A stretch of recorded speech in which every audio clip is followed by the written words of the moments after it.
Hi hello வணக்கம் friends, எல்லாரும் எப்படி இருக்கீங்க? எஸ்டர்டே மேட்ச்ல ஜடேஜா அண்ட் ஜூபே இந்த ரெண்டு பேர்ல யாராச்சும் ஒருத்தர் கண்டிப்பா ட்ரீம் டீம் கேப்டனா வருவாருன்னு சொல்லியிருந்தோம். ஜடேஜா வந்து பாருங்க ட்ரீம் டீம் கேப்டனா வந்திருந்தாரு. நம்ம பண்ண ஒரே ஒரு மிஸ்டேக் என்னன்னா, அந்த ஃபேண்டசி டாபிக்ஸ்ல வரக்கூடிய ருத்ராஜ் சாம்கரன் ரெண்டு பேருமே ரிமூவ் பண்ணிட்டோம். அது ஒண்ணுதான் வந்து மைனஸா இருந்தது. மற்றபடி நம்ம சொன்ன எல்லா பாயிண்ட்டுமே வந்து 100% கிளிக்கா இருக்கு. வேணுமா நீங்க செக் பண்ணி பார்த்துக்கோங்க. வாங்க இந்த மேட்ச் ப்ரெடிக்ஷனை பார்க்கலாம். ஐபிஎல்ல 55வது மேட்ச் மும்பை இந்தியன்ஸ்க்கும் சன்ரைசர்ஸ் ஹைதராபாத்துக்கும் இடையே நடைபெறும் போட்டி இரவு 7:30க்கு வான்கடை கிரிக்கெட் கிரவுண்ட்ல நடைபெறுதுங்க. பிச்சு வந்து பேட்டிங் பிச்சு. ஆவரேஜ் ஸ்கோர் வந்து 180 பதிவாயிருக்கு. இந்த மேட்சை பொறுத்த வரைக்கும் சிம்பிளா சொல்லணும்னா, லாஸ்ட் மேட்சை பொறுத்த வரைக்கும் மும்பை இந்தியன்ஸ் வந்து ஒரு 160 ரன் கூட அடிக்க முடியாம ஆல் அவுட் ஆனாங்க. பட் இந்த மேட்ச் வந்து அப்படி இருக்காது. மோஸ்ட்லி கொஞ்சம் பேட்டிங் ஃபேவர் தான் செட் பண்ணுவாங்க இந்த மேட்சை பொறுத்த வரைக்கும். என்ன ரீசன் அப்படின்னு பாத்தீங்கன்னா, இப்போ லாஸ்ட் மேட்ச்ல துஷாராவும் பும்ரா துஷாரா இந்த ரெண்டு பேருமே பாத்தீங்கன்னா மூணு மூணு விக்கெட் எடுத்திருக்காங்க. அதே போல புவனேஸ்வர் குமார் பாத்தீங்கன்னா 3 விக்கெட் எடுத்திருக்காரு. ஸோ இந்த 3 பேருமே 3 விக்கெட் கிடைச்சிருக்கு. மோஸ்ட்லி இந்த மேட்ச் பொறுத்த வரைக்கும் பாத்தீங்கன்னா ஒரு பேட்டிங் ஃபேவரா ஒரு வாய்ப்புகள் தான் அதிகமா இருக்கு. அதனால இந்த மேட்ச்ல பர்சன்டேஜ் அதிகமாக பிளேயர்ஸை பார்க்கலாம். அதே போல யாரு வின்பதற்கான வாய்ப்புகள் அதிகமா இருக்குன்னு நான் சொல்றேன். அதே போல எஸ்ஆர்னோ வந்து விளையாடுறவங்க கொஞ்சம் மணி வந்து பார்த்து விளையாடுங்க. ஏன்னா பணம் வந்து நம்புது, அதனால கொஞ்சம் பார்த்து விளையாடுங்க. வாங்க அதிகமான பர்சன்டேஜ் கூட பிளேயர்ஸ் யாரெல்லாம் ஃபிளாப் ஆகணும் வாய்ப்புகள். இது முழுக்க முழுக்க என்னுடைய ஒப்பீனியன் மட்டுமே. ரிஸ்க் எடுக்கிறதுலாம் வந்து உங்க விருப்பம். பர்சன்டேஜ் வைஸ் அதிகமாக இருக்கக்கூடிய இந்த 6 பேர்ல யூனிவர்சல் கேப்டனா வந்து யார் இருக்காருன்னா திராவி செட்டி இருக்காரு. யூனிவர்சல் வைஸியா வந்து சூரியகுமார் ஏதோ ட்ரை பண்ணியிருக்காங்க. இதுல ஃபேண்டசி டாபிக்ஸ்னு பாக்குறப்ப நம்ம திராவி செட்டி தான் ஃபேண்டசி டாபிக்ஸ் இருக்காரு. அது மும்பை இந்தியன்ஸ் பக்கம் ஜஸ்பிரீத் பும்ரா இருக்காரு. ஸோ இந்த ரெண்டு பேர்ல வந்து நான் யாரை ட்ரா பண்றேன் வந்து பும்ராவை ட்ரா பண்றேன். அதே போல துஷாரா, இவங்க ரெண்டு பேருமே வந்து ட்ரா பண்ணிடுறேன். நெக்ஸ்ட் நான் ட்ரா பண்ற பிளேயர் யாருன்னா நிதேஷ்குமார் ரெட்டி மேல ரிஸ்க் எடுத்து பாக்குறேன் இந்த மேட்சை பொறுத்த வரைக்கும். ஏன்னா இவர் மோஸ்ட்லி நீங்க ஒரு பெரிய பெர்ஃபார்ம் பண்ணிட்டா அடுத்த மேட்ச் வந்து ஒரு ட்ரீம் டீமே வரதில்ல. அப்புறம் இன்னொரு ரீசன் இருக்கு. நான் ஓவரால் பர்சன்டேஜ் நான் சொல்லிடுறேன். இப்போ பாண்டியா வந்து பாத்தீங்கன்னா பவுலிங்ல வந்து 200 இன்னிங்ஸ் விளையாடுறாரு. ஸோ பாண்டியா வந்து ஆல்ரவுண்டர் ஆப்ஷன் வந்து ஒரு பெஸ்ட் ஆப்ஷனா இருப்பாரு. நெக்ஸ்ட் பாத்தீங்கன்னா நம்ம எப்பவுமே ஃபேண்டசி டாபிக்ஸை ரிமூவ் பண்ணா மிகப்பெரிய டேஞ்சர் ஆயிடுது. அதனால திராவி செட்டு, சூரியகுமார் யாதவ், ஹர்திக் பாண்டியா, என்ட்ரி கிளாசன் ஆவரேஜ் நல்லா இருக்கு 8 அதனால என்ட்ரி கிளாசன் பிக் பண்ணிக்கலாம். ஸோ நான் ரிஸ்க் எடுக்கிறேன்னா பும்ரா மேலே நிதிஷ்குமார் ரெட்டி ரெண்டு பேரும் மேலே ரிஸ்க் எடுத்து பாக்குறேன் இந்த மேட்சுக்கு. நெக்ஸ்ட் பர்சன்டேஜ் வைஸா லோ வரக்கூடிய இந்த 6 பேர்ல சபாஸ் அகமது பார்த்தோன்னா இன்னைக்கு 50வது ஐபிஎல் மேட்ச் வந்து விளையாடுறாருங்க. ஏன்னா இவரை வந்து ட்ரை பண்ணி பாருங்க இந்த மேட்சுக்கு. அடுத்த பிளேயர்னு பாக்குறப்ப நமந்தீர். இவர் வந்து 3 ஓவர் பவுல் பண்றாரு. பிளஸ் மும்பை இந்தியன்ஸ் பக்கம் ஒன் டவுன் பிளேயர் மாதிரி சூரியகுமாருக்கு அடுத்தது வந்து இவரை தான் ட்ரை பண்ணி பாக்குறாங்க. இல்லை திலக்குமாருக்கு அடுத்த கூட பேட்டிங் வந்து இவர் கிடைக்குது. ஏன்னா இவர் பவுலிங்கும் பண்றாருங்க. மேபி ட்ரீம் டீம் வரலாம். அதனால இவரோட ட்ரை பண்ணி பாருங்க. அப்துல் சமாத்தை பொறுத்த வரைக்கும் மோஸ்ட்லி எஸ்ஆர்ஹெச் பக்கம் full and full top order ஃபுல்லாக கொலாப்ஸ் ஆனால் மட்டும்தான் பேட்டிங் கிடைக்கும். அதனால இவர் நான் ரெக்கமெண்ட் பண்ண மாட்டேன். அடுத்தது இந்த அன்மோல் பிரட்சிங் என்றவர் வந்து இவர் கொஞ்சம் ஃபார்ம்ல இல்லைங்க. ஆனா ஓப்பனரா வந்து ட்ரை பண்ணி பாக்குறாங்க. ஒரு ஒன் டவுன் பிளேயரா இல்ல இம்பாக்ட் பிளேயர் வந்து மோஸ்ட்லி ட்ரை பண்றாங்க. வேணும் ட்ரை பண்ணி பாருங்க.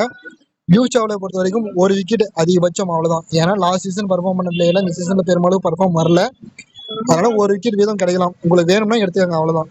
நான் ரெக்கமெண்ட் பண்ற ரெண்டு பிளேயர் யாருன்னா சபாஸ் அகமது மஸ்ட் ட்ரை பண்ணி பாருங்க. வேணும்னா பர்சன்டேஜ் லோவா இருக்காது. 50வது ஐபிஎல் என்றப்ப ட்ரீம் டீம் வரதுக்கான வாய்ப்புகள் அதிகமா இருக்கு. அதனால ட்ரை பண்ணி பாருங்க. அடுத்து நமந்தீர் ட்ரை பண்ணி பாருங்க. ஏன்னா நமந்தீர் வந்து பேட்டிங்லும் ஒரு பவுலிங்லும் பண்றாரு. வேணும்னா எடுத்துக்காங்க. வதேரா வந்து பாத்தீங்கன்னா மும்பை இந்தியன்ஸோட டாப் ஆர்டர் ஃபுல்லா கொலாப்ஸ் ஆகணும் மட்டும் வதேரா ட்ரை பண்ணி பாருங்க. அடுத்து பர்சன்டேஜ் வைஸ் அதிகமா இருக்கக்கூடிய இந்த 11 பிளேயர்ஸ்ல நான் வந்து எந்தெந்த பிளேயர் மேல ரிஸ்க் எடுக்கிறோம் அப்படின்னு பாத்தீங்கன்னா, மோஸ்ட்லி இந்த பிளேயர் எல்லாருமே பாத்தீங்கன்னா லாஸ்ட் மேட்ச் ட்ரீம் டீம் வந்துட்டு இருந்தாங்க. இந்த 2 பிளேயர் மட்டும் ட்ரீம் டீம் வராம இருக்காங்க. ஸோ நம்ம வந்து என்னோட பாயிண்ட் ஆஃப் வியூல இந்த 2 பேர்ல ஒரு பேர் ட்ரீம் டீம் வருவதற்கான வாய்ப்புகள் வந்து இருக்குன்னு சொல்லலாம். மேபி இந்த 2 பேர்ல ஒரு பேரை நம்ம கண்டிப்பா பிக் பண்ற மாதிரி இருக்கும் அந்த மேட்சுக்கு. அடுத்து நான் எப்பவுமே சொன்னதுதான், இப்போ லாஸ்ட் மேட்ச் இப்போ மே 8ஆம் தேதி வந்துங்க. இதே சன்ரைசர்ஸ் ஹைதராபாத்துக்கு வந்து இன்னொரு மேட்ச் இருக்கு. அந்த மேட்ச்ல வந்து பாத்தீங்கன்னா பேட் கமின்ஸோட பர்த்டே வருது. லாஸ்ட் மேட்ச் வரைக்கும் பேட் கமின்ஸ் ட்ரீம் டீம் வந்துட்டாரு.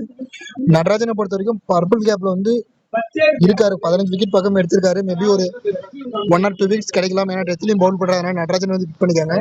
நான் யார் யார் ரிஸ்க் எடுக்கிறேன்னா கமின்ஸை ட்ராப் பண்றேன், பும்ராவும் ட்ராப் பண்றேன், நிதேஷ்குமார் ரெட்டி ட்ராப் பண்றேன். அப்புறம் இந்த 2 பேர்ல ஒரு பிளேயர் மேல ட்ராப் பண்ணி பாக்குறேன். நம்ம ஃபேண்டசி டாபிக்ஸை ரிமூவ் பண்ண வேண்டாங்க. ஏன்னா உங்களுக்கே தெரியும் இப்போ என்ன சொல்ல வரேன்னா, ஒரு ஃபேண்டசி டாபிக்ஸ்ன்றது எல்லா மேட்சுமே மோஸ்ட்லி உட்காருது. அதனால தான் நம்ம எடுத்த உடனே ரிமூவ் பண்ணி காட்டுவோம். ஆனால் இந்த மேட்ச் நான் சேஃபாக கொடுக்குறேன். உங்களுக்கு வேணும் நான் ஹெவியாக ரிஸ்க் எடுக்கிறேன்னா இந்த 2 பேர்ல மேலே ஒரு ரிஸ்க் எடுத்து பாருங்க.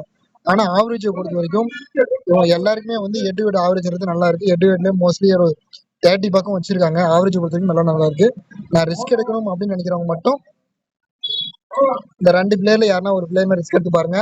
ஆனா இந்த 2 பிளேயர்ல ஒரு பேர் நீங்க டிராப் பண்றப்ப என்ன ஆகும்னா நீங்க போட்ட அமௌண்ட் வந்து லாஸ் பண்ணிடுவீங்க. ஏன்னா ஒரு 40 பாயிண்ட்ஸ் பக்கம் எடுத்துட்டாங்கன்னா வந்து நீங்க லாஸ் பண்ணிடுவீங்க. அதனால சேஃபாவே கொண்டு போறது பெட்டர் ஆப்ஷன் ஆகும். நான் டிக் பண்ற பிளேயர்லாம் கண்டிப்பா என்னோட டீம்ல இருப்பாங்க. இந்த 2 பேர்ல வந்து ஒரு பிளேயர் வந்து இருப்பாங்க சொல்லிட்டேன். அடுத்து வந்து நான் சொல்லக்கூடிய முக்கியமான பாயிண்ட்ஸ் என்னன்னா ரோஹித் சர்மா தான். பர்சன்டேஜஸ் லோவா இருக்காருங்க. ஏன்னா ஃபேண்டசி டாப் 11 பிளேயர்ஸ்குள்ளே இவர் உள்ள வரல. இன்னைக்கு மேட்ச் பொறுத்து லோவா இருக்காரு. மேபி மறுபடியும் இந்த மேட்சும் இவர் வந்து இம்பாக்டா யூஸ் பண்ணாங்கன்னா இன்னும் பர்சன்டேஜ் வந்து லோவாயிரும். ஆனா ரோஹித் சர்மாவுக்கு இன்னைக்கு மேட்ச் வந்து 250 இன்னிங்ஸ் விளையாடுறாரு. ரோஹித் சர்மா வந்து 250 இன்னிங்ஸ் விளையாடுறாரு. ஸோ இவர் வந்து ட்ரை பண்ணி பாருங்க. நான் வந்து என்னோட டீம் வந்து எடுத்து வச்சுப்பேன். ஏன்னா இப்போ நம்ம மோஸ்ட்லி மும்பை விளையாடுற மேட்ச்லாம் ட்ரை பண்ணி பார்த்துருக்கோம். இந்த மேட்சும் ட்ரை பண்ணி பார்க்கணும்னு எனக்கு ஒரு இதாக இருக்கு. நான் ட்ரை பண்ணி பார்க்குறேன். உங்களுக்கு வேணும்னா எடுத்துக்காங்க, இல்லை வேணா விட்டுருங்க. ஆனால் 250 இன்னிங்ஸ் இன்னைக்கு ரோஹித் சர்மா வந்து விளையாடுறாரு. அடுத்த பிளேயர்னு பாக்குறப்ப புவனேஸ்வர் குமார் 2020 மட்டுமே 296 விக்கெட் எடுத்திருக்காருங்க. லாஸ்ட் மேட்ச் வந்து 3 விக்கெட் எடுத்திருக்காரு. அது ஒண்ணுதான் மைனஸ், வேற ஒண்ணும் இல்ல. என்னோட டீம்ல வந்து பும்ராவும் இருக்க மாட்டாங்க, துஷாராவும் இருக்க மாட்டாங்க, 2 பேருமே. ஏன்னா 3 விக்கெட் எடுத்தவங்க மோஸ்ட்லி அடுத்த மேட்ச் வந்து ஃபிளாப் ஆகிறத நம்ம நிறைய முறை பார்த்துருக்கோம். அதனால நான் சொல்லி மென்ஷன் பண்ணிக்கிறேன். அடுத்தது நம்ம பார்க்கக்கூடிய இன்னொரு பிளேயர் என்ன ஜேதேவ் உனத்கட். இவர் வந்து 99 விக்கெட் எடுத்திருக்காருங்க ஓவரால் 2020. ஜஸ்ட் ஒரே ஒரு விக்கெட் எடுத்தா போதும் 100 விக்கெட் ரீச் பண்ணுவாரு. வேணும்ன்றவங்க ட்ரை பண்ணுங்க, இல்லை வேணான்றவங்க ஸ்கிப் பண்ணிக்காங்க.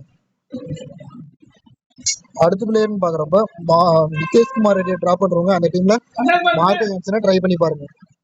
அதே போல லாஸ்ட் மேட்ச்ல ஃபுல் அண்ட் ஃபுல் விக்கெட் விழுந்துச்சு. அதனால இதே கிரவுண்ட்ல இந்த கிரவுண்டை பொறுத்த வரைக்கும் மோஸ்ட்லி இன்னைக்கு மேட்ச்ல பேட்டிங் ஃபேவர் தான் செட் பண்ணுவாங்க. அதனால ஒரு பேட்ஸ்மேனுக்கு ஒரு பேட்ஸ்மேன், விக்கெட் கீப்பர் அந்த மாதிரி பிளேயர்ஸை வந்து பார்த்து கொஞ்சம் செலக்ட் பண்றது பெட்டர் ஆப்ஷன் ஆகும். ஏன்னா பவுலர்ஸ் வந்து விக்கெட் நிறைய கிடைச்சிச்சு, அது ஒரே ஒரு மைனஸ் தான். அதனால நம்ம என்னுடைய வந்து ஒப்பீனியன் மட்டும்தான் இது. டீம் வந்து எப்பவுமே உங்க அனலைஸ் படி எடுங்க. ஏன்னா சின்னதாக ஒரு மிஸ்டேக் பண்ணா கூட மணி லாஸ் பண்ணுறதுக்கான வாய்ப்புகள் வந்து ட்ரீம் லெவலில் இருக்கு. ஏன்னா லேடர் போர்டை ஃபுல்லாக லெஸ் பண்ணி கொடுத்துட்றாங்க. அந்த ஒரே ஒரு ரீசன் தான். ஸோ அதனால பார்த்து டீமை பிக் பண்ணிக்காங்க. ஸோ நல்ல டீம் மேக் பண்ணுங்க. இந்த மேட்சை பொறுத்த வரைக்கும் என்னுடைய ஒப்பீனியன்ல சொல்லணும்னா சன்ரைசர்ஸ் வின் பண்ற மாதிரி தான் இருக்கு. இந்த மேட்சை பொறுத்த வரைக்கும் கொஞ்சம் மணியை வந்து கொஞ்சம் பார்த்து இன்வெஸ்ட்மெண்ட் பண்ணுங்க. அதுதான் நம்ம திரும்ப திரும்ப சொல்றது நம்ம யூசர்ஸ்க்கு. ஸோ வீடியோ பற்றி கருத்துக்கள் வந்து கமெண்ட் சொல்லிட்டு போங்க. தேங்க்ஸ் ஃபார் வாட்சிங்.